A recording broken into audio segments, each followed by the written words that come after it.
Ciara with 81 billion. 81 billion. Ciara.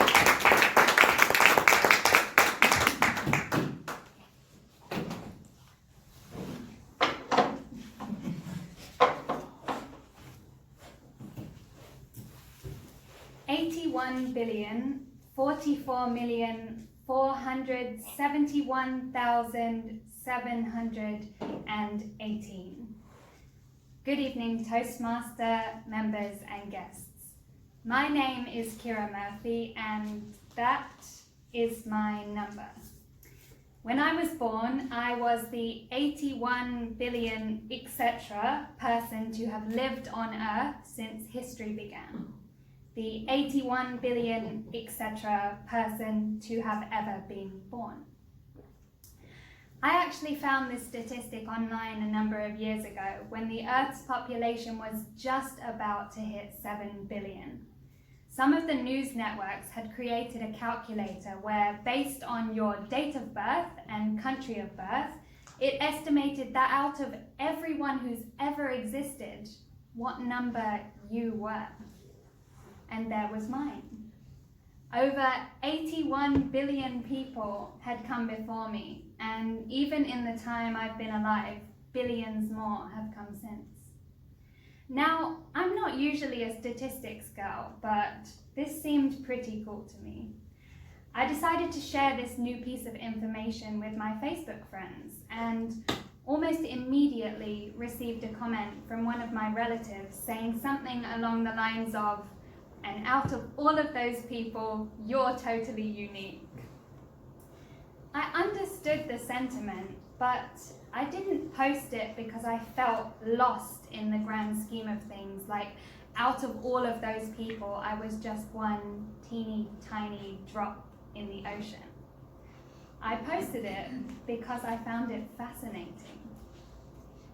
Out of all of the billions of people to have ever lived, I was born when I was, and I live when I live. I have thus far lived across over 2 decades, 2 centuries, and 2 millennia. Now, there can't be that many other people who have ever lived who got to do that, right? I grew up with the anticipation of the upcoming millennium, the fear that the whole world's computer systems were going to collapse, and welcomed in a new era of life and excitement with sparklers stuck into jacket potatoes on our back porch. Not everyone has got to do something like that. Out of all of the billions of people who have ever lived, I also live in the same time as artists I consider to be some of the greatest musicians to have ever lived. There's nothing I love more than the anticipation of waiting for the likes of John Mayer and Casey Musgraves to release an upcoming album, to be one of the first people to hear something which, up until that point, simply didn't exist. These albums I'm talking about, they're now readily available, and there'll never be that excitement of waiting for them again. And what's more, I've gotten to see these people perform live on tours that they'll never perform again, experience their energy, and sing along to the songs I waited so long to hear. In my lifetime, I've seen record-breaking movies on the big screen, the Star Wars reboots, La La Land, and plenty of sequels which probably didn't need to be made.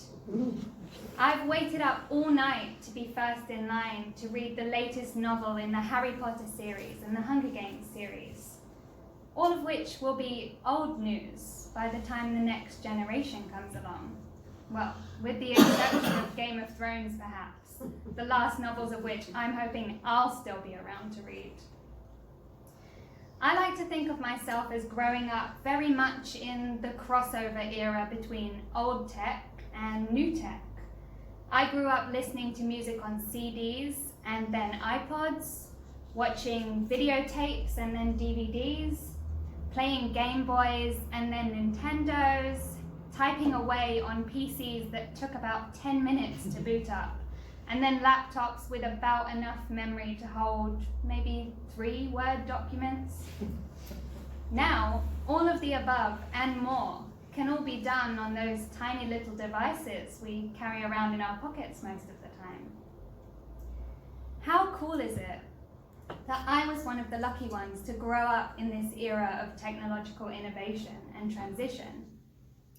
Now every child grows up in an era of touchscreens, technological innovation, and maybe I'll get to see even more of this in my lifetime. Autonomous cars and virtual reality.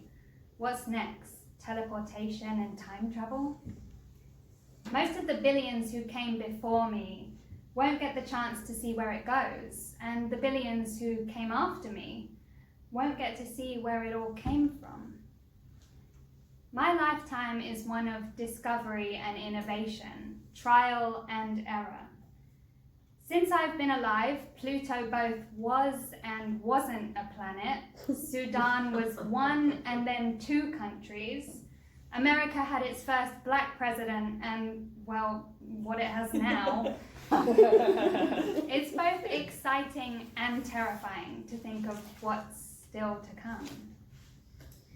And perhaps my favorite thing about being the 81 billion, etc. person to have ever lived is that I get to live at the same time as some of the most fascinating, kind, and wonderful people that this planet has to offer.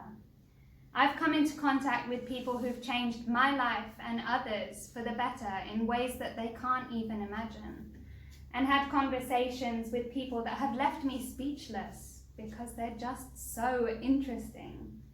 People who didn't exist hundreds of years ago and won't exist hundreds of years into the future.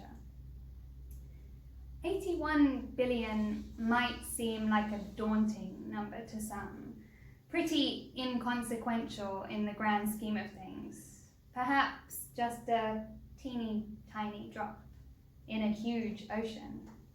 But for me, I think 81 billion, wow, that's cool.